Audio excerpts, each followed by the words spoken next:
Lockdown house shifting. एक दिन बदकिस्मती से एक बीमारी की वजह से देश भर में लॉकडाउन की घोषणा हो गई। दुर्गापुर में तब तक ही काफी लोग घरों को ताला लगाकर गांव चले गए। वो अपने गांव कैसे जाएं ये सोचते हुए रिश्तेदारों के घर पर धावा बोलने लगे। एक दिन आधी रात को शांतनु नाम का एक व्यक्ति अपने कार के अंदर और उसके ऊपर बहुत सारा लगेज डालकर कार में जा रहा था। ब्रिजेश नाम के एसआई ने उसके कार को रोका। क्यों भाई, क्या तुम नहीं जानते कि लॉकडाउन है? ऊपर से यूं आधी रात को कहां जा रहे हो? और ये कार और इतना सारा लगेज, ये सब क्या है? मेरी दुख भरी कहानी क्या बताऊं सर, इतनी उम्र हो गई है पर फिर भी अब तक मैं बैचलर हूँ। मेरे घर के मालिक हर एक घंटे बाद मेरे मुंह में थर्मामीटर रखकर मेरे टेम्परेचर चेक करते रहते थे। आज टेम्परेचर 1 डिग्री बढ़ गया, कहकर मुझे घर खाली करने को कहा, इसीलिए एक और घर किराए पर लिया है सर, वहीं जा रहा हूँ सर, प्लीज मुझे जाने दें। अच्छा ठीक है, जाओ जाओ कहकर उसे छोड़ दिया।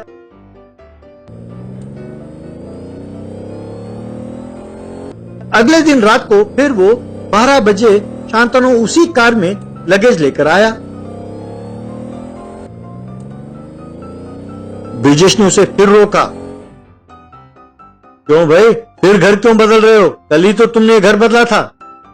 मैं अब क्या बताऊं सर, कल जिस घर में मैं गया था वहां के मालिक ने मुझे इसलिए घर खाली करने को कहा क्योंकि मैंने छींका था, इसलिए फिर से मैं घर बदल रहा हूं सर, प्लीज मुझे जाने दीजिए सर। मकान मालिक इतने स्वार्थी हो गए? अरे सारी दुनिया यूं मुसीबत में है, ऐसे में यूं किराएदार को निकालना गलत है ना भाई। यूं देखा जाए तो हम पुलिस वालों का क्या हाल होगा? हम तो ये भी नहीं जानते कि किसे बीमारी है और किसे नहीं है, पर हम अपनी जान जोखिम में डालकर लोगों के लिए सेवा करते रहते हैं। पता नहीं यूं लोग स्वार्थी क्यों हो गए हैं। ठीक है, तुम जाओ और ध्यान से रहो। अगले दिन रात को शांतनु फिर कार में लगेज लेकर आया। ब्रिजेश उससे, अरे शांतनु एक बात बताओ, तुम हर रोज आधी रात को ही क्यों घर खाली करते रहते हो? मैं अब क्या बताऊं सर, पहले ही मैं 2 घर बदल चुका हूँ, किसी भी घर में एक दिन भी नहीं रहने देते। ये कहने पर भी कि मुझे कोई बीमारी नहीं है वे मानते ही नहीं। वो रातों रात घर खाली करने के लिए कहते हैं सर, इसीलिए आधी रात को खाली करना पड़ता है। इतना ही नहीं सर, सवेरे जो पुलिस वाले ड्यूटी पर आते हैं वे बहुत बुरा बर्ताव करते हैं सर। आप मुझे भगवान नजर आते हैं सर, इसीलिए मैंने फैसला किया है कि आपके ड्यूटी के दौरान ही मैं घर शिफ्ट करूंगा। आपको तो कोई प्रॉब्लम नहीं है ना सर? नहीं भाई, मुझे कोई प्रॉब्लम नहीं है भाई, पर हाँ उन घर के मालिकों पर मुझे बहुत गुस्सा आता है। ठीक है, तुम जाओ। यूं शांतनु हर रोज रात को कार में लगेज लेकर जाने लगा। एक दिन ब्रिजेश को शक हुआ, उसे रोककर शांतनु से, अरे ये सब तो ठीक है, पर हर बार अलग अलग लगेज के साथ क्यों जाते हो? कल तुम्हारे कार के ऊपर फ्रिज तो नहीं था, पर आज है। परसों एलईडी टीवी लाए थे ना? भाई कुछ तो गड़बड़ है, रुको तुम्हें हमारे क्राइम लिस्ट में चेक कर लेता हूं, कहकर सेलफोन में ढूंढने लगा।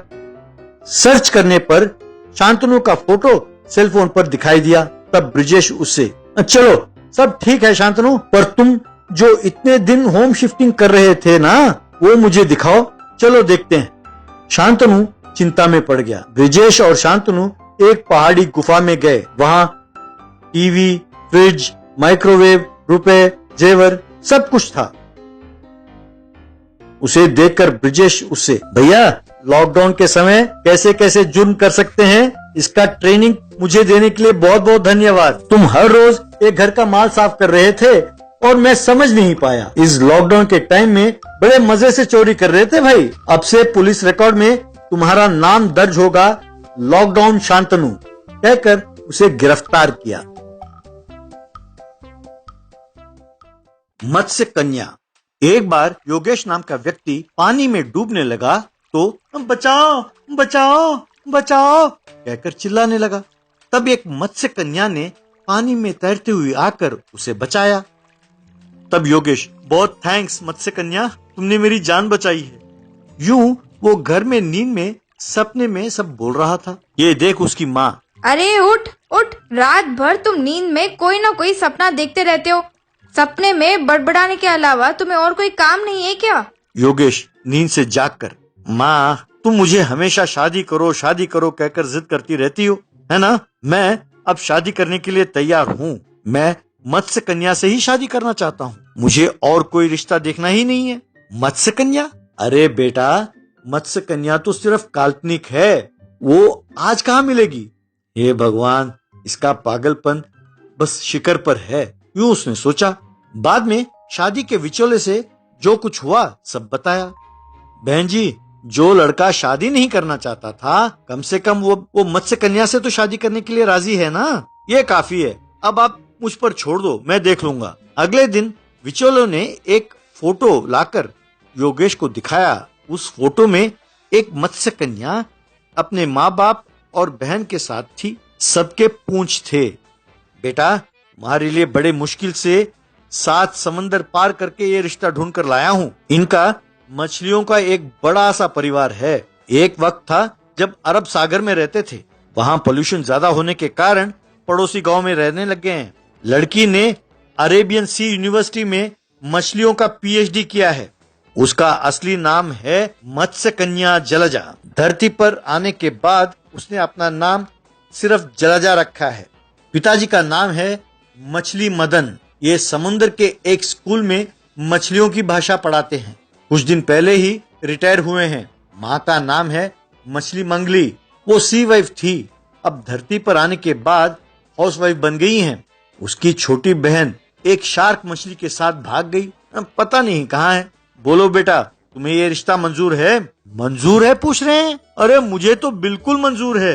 इतनी अच्छी मत्स्य कन्या को कौन छोड़ेगा भला? तुरंत मुहूर्त निकलवा दीजिए। शादी के दिन योगेश उन्हें देखकर साथ खड़े विचोले से, ये क्या, इनके पैर तो साधारण हैं, मछली के पूंछ कहाँ हैं? वैसे ये काला व्यक्ति कौन है? इसका क्या रिश्ता है? मैं जानता था कि तुम्हें ये शक जरूर होगा। इन्होंने आधार कार्ड, राशन कार्ड और वोटर आईडी सबके लिए अप्लाई किया है। जब तक वो कार्ड इशू नहीं हो जाते, ये किसी को शक ना हो, इसीलिए साधारण पैर के साथ हैं। जैसे ही वो मिल जाएंगे, इनके पूंछ निकल आएंगे। ये बात किसी को भी ना कहना बेटा। ये लड़का जलजा का छोटा भाई है। बचपन से ही इसे गंदे नाले बहुत पसंद थे। वहां तैरते तैरते ये ऐसा हो गया है। मोटा है ना, इसीलिए ग्रुप फोटो में नहीं था। अब मुहूर्त निकला जा रहा है, तुम तुरंत मंगलसूत्र पहना दो। यूं योगेश ने शक करते हुए ही मंगलसूत्र पहनाया। ये हर रोज विचोले को फोन करके पूछता रहता था कि आधार कार्ड आया कि नहीं, और विचोला झूठ बोलता था कि नहीं आया।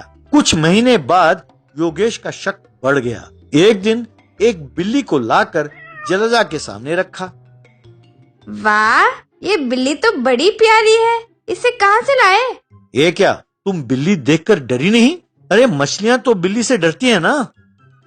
अरे ये इतनी प्यारी है तो डर क्यों लगेगा भला? वैसे मछलियाँ बिल्ली से डरती है तो इससे तुम मुझे क्यों पूछ रहे हो? यानी तुम मत्स्य कन्या जलजा नहीं हो? तुम अरब सागर के रहने वाली नहीं हो? आपका दिमाग तो ठीक है ना? आप क्या बोल रहे हैं? मैं और मत्स्य कन्या? नॉनसेंस, ये आपसे किसने कहा? ये सुनकर योगेश, धोखा, मेरे साथ सबने मिलकर धोखा किया है। तुम चुपचाप मेरे घर से चली जाओ, ये धोखा है। तभी विचोला और योगेश के माँ बाप वहां आए। बेटा, क्या तुम जानते हो कि तुम क्या कर रहे हो? इतनी अच्छी बहू मिली है, ये तेरा सौभाग्य है। सपने में आने वाली बेकार चीजों को सच मान बैठोगे तो कैसे चलेगा बेटा? इसीलिए तुमसे झूठ बोलकर तुम्हारी शादी की। बेटी जलजा, हमने तुमसे भी ये बात छुपाई, हमें माफ कर देना बेटी। बेटा योगेश, कहते हैं ना कि 100 झूठ बोलकर भी एक शादी करनी चाहिए। वैसे मत्स्य कन्या होती कहाँ है बेटा? शादी के उम्र में तुम यूं अजीब अजीब से शर्त रखने लगे तो जानते हो तुम्हारे माँ बाप कितने परेशान थे। मुझसे उनकी परेशानी देखी नहीं गई, इसीलिए मैंने ये शादी ऐसे कराया। अब इस लड़की को छोड़कर इसकी जिंदगी बर्बाद ना करो। तुम्हें इससे अच्छा रिश्ता जिंदगी भर ढूंढोगे तो भी नहीं मिलेगा, सोच लो।